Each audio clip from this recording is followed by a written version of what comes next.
Nothing. And this is the last time I'm going to say. I won't talk a lot. We lost the game. It doesn't really matter. One thing I'll say is that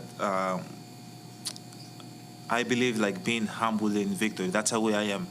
Now there's can be a lot of people out there that are like, no, when you win the game, you gotta tag, and it's a green light for you to be disrespectful towards somebody else. I disagree. I've won the championship. They haven't.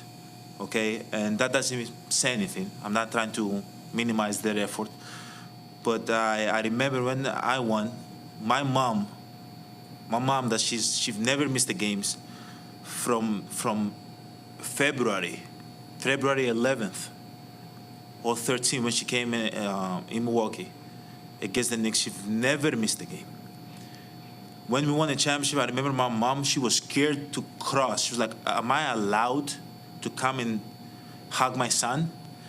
I see, except now my brother does media. For this year, he wants to come back and play.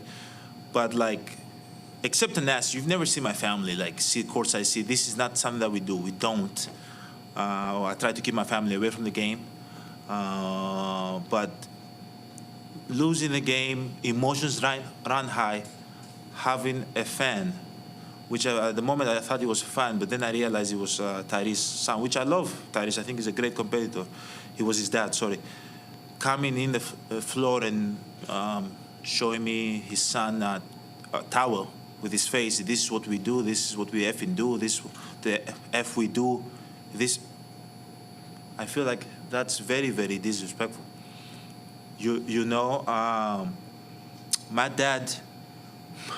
My dad, if you guys go and ask and learn, my dad's not with us no more. My dad used to come in the family room and was the most respectful person ever.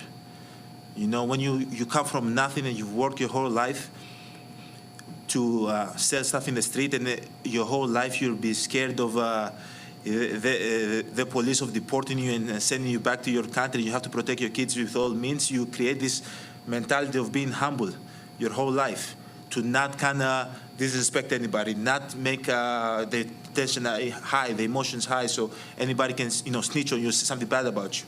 So when he came here, I remember I was like, Dad, why are you so humble? Why are you going to the family room? You don't even say a word. You sit in the back.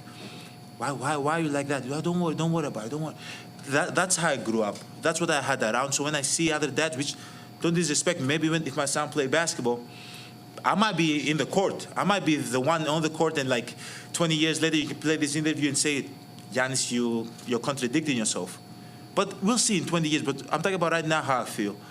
Having somebody's dad, which I'm happy for him, and I'm happy for his son, and I'm happy that he's happy for his son. That's how you're supposed to feel. But coming to me and disrespecting me and cursing at me, I think is totally unacceptable. Totally unacceptable. Okay?